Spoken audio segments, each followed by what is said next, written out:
Hello, everyone. Today we're going to talk about something that came out of a question from a Rising Star Discord member of a newer player who asked, "What population should I build settlers?"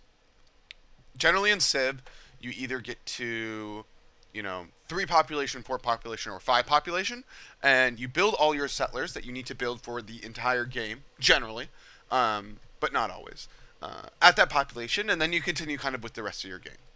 Um, Additionally, for questions like this, if you have any other ones, check out the Rising Discord. I'm going to link it in Rising Stars Discord. It's a Discord for new Civ Lec players. It's in my bio in links, and it will also be in the link in the description. It's a great place to learn about Civ, right, and get into Lec multiplayer. But this player asks, "What population should I build settlers?" And the answer to that question is, it depends. So generally, a couple caveats. You have to be 2 population to build settlers. Just a general note. And then also, when you build settlers, the goal is to hit that desired population and then hammer down. What that means is you work all of your hammer tiles and you don't work any food. You should have no excess food. So your food should be 0. And you should have no excess food in your food bar.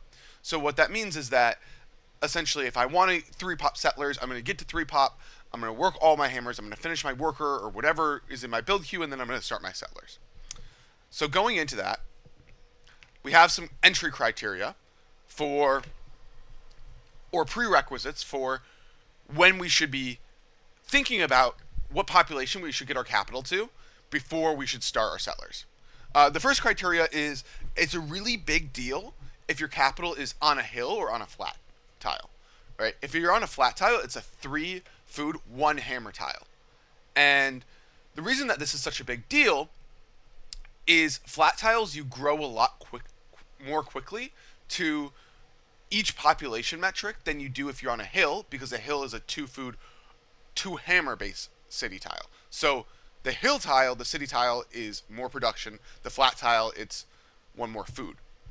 So what this means is that if you're on a hill and you're working the most common growth tile, which is a 2 food, 1 hammer tile, it's going to take you 5 turns to grow to 2-pop. If you work if you work 2 tiles that are 2 food, 1 hammers, when you're 2 population, it's going to take you 8 turns to grow to 3-pop. That means on turn 13, you're going to be 3 population. Growing to 4 population after that, if you're on a hill, working all of these 3 tiles that are 2 food, 1 hammer, is going to take 11 turns. Starting settlers on, what would that be, like turn 20 and change, right? 24 is not feasible. It wouldn't be relevant. So flat tiles you grow a lot more quickly. If you work the most common growth tile, which is a 2 food, 1 hammer tile, on flat, it's going to take you 4 turns to grow to 2-pop and only 5 turns to grow to 3-pop. So the caveat to all of this is 3 food tiles. 3 food tiles are oases, bananas, lakes, grassland bison. All of those will speed up your growth, allow you to work more food, allow you to grow more quickly, and allow you to hit those higher population metrics. For example, those 4 pops, those 5 pops of capitals before you start your settlers. The second caveat is you need to understand how much build queue you have before you understand what desired pop you want to be. The caveat for this is, or the explanation for this is, a monument. If you have to build a monument, you have to build an extra 26 hammers of build queue before you start your settlers. Additionally, some starts have a lot of chops, have a lot of worker actions, and require double worker. So if you're going to build a monument and a double worker, you're really, really likely to 4-pop. If you're going to go double worker, you're likely to 4-pop. If you go scout worker, that's more of a 3-pop kind of build queue because you have less stuff to build, so you have less time to grow. Starting settlers faster on lower populations can be better because it's higher tempo, but you get less value out of over the course of building settlers. So you might finish your settlers a turn or 2 faster than on 4-pop, but the 4-pop has that extra population and got more value over the course of settler building, where the 3-pop got the settlers down and cities place faster, so those cities start to generate value. Just some nuance there. The next caveat is desired population is determined before finishing that early build queue. What this means is I know how much stuff I want to build on a start, so I know what population I want to get to, how much build queue I have. Generally, what happens, I want to hit my population metric. If I want a 4 pop, I want to get to 4 population. I want to hit 4 population, and then I want to hammer down and finish my build queue, finish that last item. You want to marry the build queue with the desired population amount of growth in order so you're not just hitting, okay, I'm going to hit 3 pop, and then I'm going to build 2 more workers. That's generally pretty inefficient. You'd really want to be hitting that desired population metric and then starting your settlers after you finish that last item, usually a turn or two. Sometimes it works out perfectly. The fourth item is number of hills, or really 2 hammer tiles, should be very much considered for settlers. I see new players make this mistake a lot, and what this really means is if you only have 2 hammer tiles or 3 hills, you're always guaranteed your iron, right? That's one. You're always, and generally you have at least 1 more hill. But sometimes there are starts where you only have 2 or 3 hills. And on these starts, you should not be growing to 4 population. Growing that extra pop to only work an extra 1 hammer, because you have to work a 1 tile, because you don't have that 2 hammer tile, does not have the same return on investment of just 3 popping and not going that extra pop. Next caveat is something to consider. This is something that not everybody considers, but 1 population is 1 science per turn. So if I grow to 4 or 5 pop on a start, I'm getting an additional 1 to 2 science per turn on someone who only 3 popped.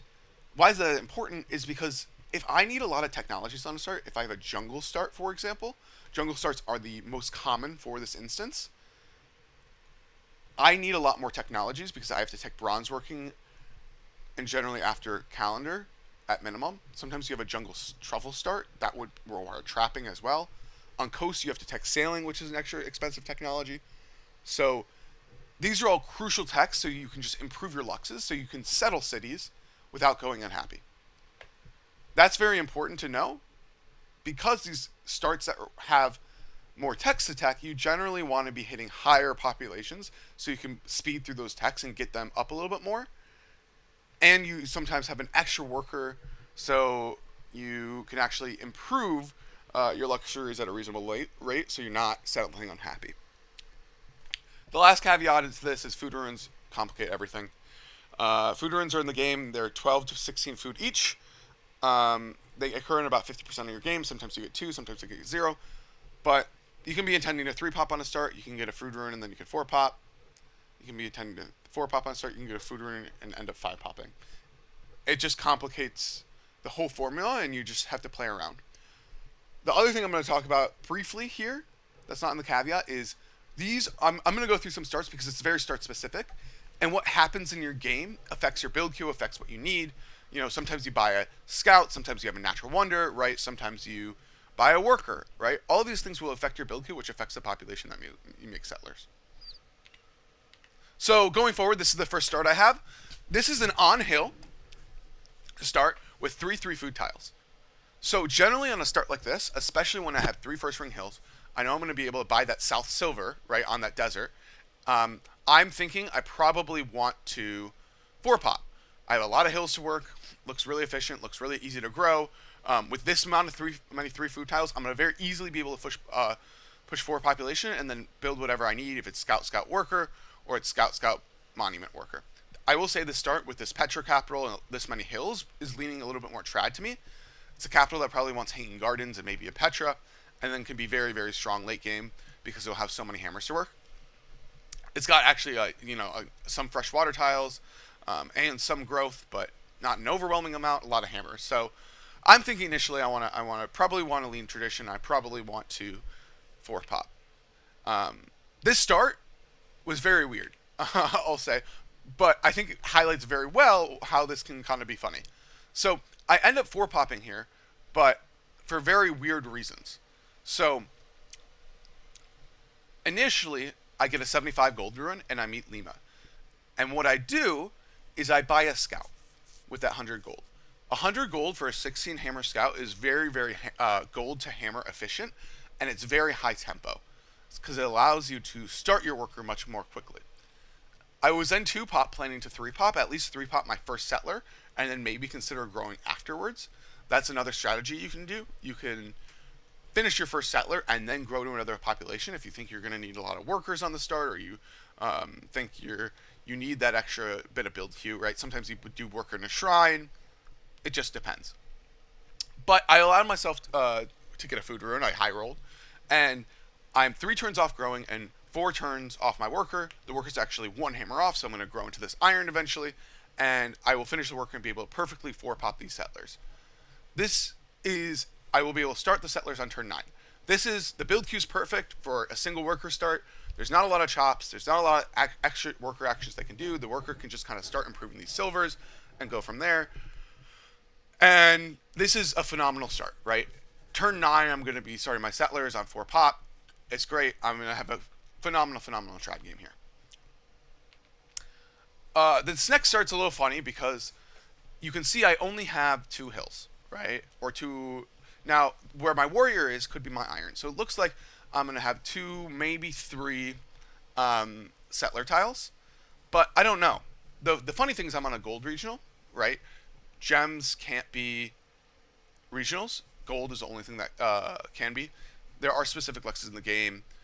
Gems, obsidian, marble, which spices, which can be one-offs and secondaries, but you can't have a regional of it. Now, with a gold regional, there's very likely for one of my 3 cap golds to spawn on a hill. So, all of this is going to affect which population I decide to grow to. With the 3 food bison tile, I can kind of 3 or 4-pop here pretty easily. Now, I just need to decide how many hills I'm going to have to work and how much build queue I have. In order for that, I need to scout my land a little bit more. As I scout my land, it looks pretty liberty to me. I decide to build a monument, and while building a monument, I decide to go to 4-pop. As I thought, my iron was 2 to the right. It could have also been 1 north of Belgrade, but because I have the iron, I have the hill deer, right? I have the south gold to buy, which is buying hill luxuries are cheap, not too expensive, usually cost 30 or 35 gold, and are good value to buy because you need to improve them anyway. All of this being considered, I have a very nice ability to 4-pop on this capital, and I do. I'm going to finish the monument, build a worker, and hammer down. This next starts a fun one because I have 2, 3 food tiles. I'm on a hill again. I have the ability to hit whatever population I want for settlers. So the question is, what population do I want? Well, I have the amber tiles. I have 2 hill amber. I have 2 hills that I'll have. One of them is probably my iron close to me. Would be a very nice 4-pop. A lot of hammers to work while building these settlers. So the question is, what tree am I, and what does the rest of my land look like? And this is a very funny start because I go scout, worker, and I realize after I hit 3 population that I have a King Solomon's Mine, and I want to be starving off my food, working as many hammers as possible, so I have 0 food left in my bank. As you can see, I'm 3 turns left to starving. I'm going to finish my worker in 2. I'm going to have 0 food left in my bank, and I'm going to 3-pop my settlers. So the question is, why are you going to 3-pop instead of 4-pop here? The reason for that is I could buy the maze. I could go to 4. I see the King Solomon's Mine, and this is a sort that's leaning tradition for me. And with the King Solomon's Mine, I want to get that settler down as quickly as possible to be buying and working that King Solomon's Mine. I'm probably going to settle on this forest. The city's quite good. Triple Lux, Trad City. You know, it's got granaries. It's got King Solomon's Mine. It's got some fresh water. Right.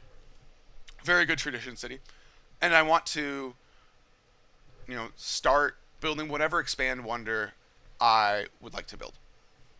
So, understanding things like King Solomon's Mines and Mesas encourage you to get your settler out earlier and potentially lower pop the rest of your settlers because the expands have so much more value than a normal expand, because those cities that you're going to place generate the ROI on them is realized much quicker, right? The return on investment is realized much quicker than would ordinarily otherwise be. This last start is a miserable one. This is an example of I don't have enough hills to work. So I actually spawned touching Double Mountain here, and I moved onto the river, which is a totally fine move. I have two first ring hills, and the hope is that my iron is this tile. My iron can't be any of the north hills because your iron always spawns second ring. Now, there's a chance I have jungle iron here. There's a chance this jungle hill to my right is my iron. If this is my iron, I'm probably not getting it anytime soon. And I'm probably only having two hills for settlers. I might even encourage someone to buy a hill here if it's pretty cheap and your gold is a little superfluous if you have a lot of extra gold. However, this is a miserable start. I'm never ever growing. I'm going to have the food here with the banana tile, buy potentially, to grow to whatever population I want, right? 3 or 4 pop. I would always 3 pop on the start because you're going to be miserable otherwise because you're going to be making like 11 hammers per turn if you go to 4 pop. It's not worth the, while making settlers, it's just not worth the return on investment. That's the only thing I would highlight. I already know I'm 3 popping on the start before I even know if I get a food ruin, what my build queue is, what I'm playing. So, just something to consider. The last thing I want to talk about is so Rye has made a granary first guide on the coast. This is specifically for inland, but there is this kind of niche case where you do build a granary pretty early in your build queue before you start building settlers. I'm not a true granary first believer. Some people will play starts where they go scout granary in their capital, then like 3 workers, then settlers. I'm not a believer in taking pottery before mining. I think the iron tile is very, very useful. I don't think the ROI in the granary is there after building 2 scouts. However, there is this case where you pick up a ruin that is a pottery ruin before you've started your second scout. And if your capital is the right capital for it, you can build a granary if you fit the following criteria. You have 5 hammer tiles, preferably a mining lux in your capital. You haven't started your second lux. You're already leaning preferably tradition or piety or honor. If you're thinking about, this might be a liberty start, that's not a case for this. You need to build that early monument to get Liberty 2, to get the settler, to get the production towards settlers, and otherwise your game will be very, very slow. You have 3, but really 4 granary tiles, and you have lots of chops to hold your. The goal is to 5 pop settlers. Always. I have a game that encompasses this really well. This is going to happen in 1% of your games, right? But you should be aware of this kind of situation occurring. So, in this case, it's turn 4, and I picked up a pottery rune. I'm on flat, but I know I can get very, very high population capital before I start my settlers if I queue a granary here. So, it's turn 4, I queue a granary, and I'm not going to queue that second scout this early because I know the start is leaning, in my head, tradition. And because I think I scout this turn, I realize my capital is right up against the coast. So I don't really need that second scout too early. As you see, my capital's up against the coast. On turn 12, I get another food ruin. This allows me to hit 6 population on this capital and build double worker before I start my settlers. And that's what I do. So I still build the extra scout. If you see here, I build the worker. This is going to build a scout, and I'm actually going to hit 6 population, hammer down, and build a second worker to improve all of these really, really good hammer tiles I have for making settlers. And what happens here is turn 17, I have 3 workers, I have my 2 scouts, and I'm going to start my settlers. And what happens is I start my settlers, and on turn 17, and all my settlers are out of my capital and built by turn 27. Now my cities are going to get down a little bit slower than if I 3-popped or 4-popped, but the difference is my capital is already 6 population on turn 27. I have a granary built, and I'm starting Stonehenge. A fast tradition game, you're usually done with settlers on 4 population by turn 26. You have to 3 turn a granary, and then on turn 29, you're starting your wonder. my game is 2 population and 2 turns ahead, or 2 turns of hammers ahead of what a normal tradition game would be on this timer, right? That's insane. The tempo of this is insane in your capital. Now I'm going to punish for this because my expands are slower. My workers out of my expands that I have to build are slower, and this is a very cap centric build where your capital is strong, but your expands are a little bit slower to come online. On tradition, that's okay. On some other builds, you might not want that, right? But it's just understanding this game looks phenomenal. This is the best case for a granary first off a pottery rune, and it shows this opportunity that's possible, but not likely to happen every game. So I hope this was helpful. I hope there will be more videos like this to come. Check out Rising Stars Discord. It's a great place for new players. And I'll be seeing everyone soon. Thanks.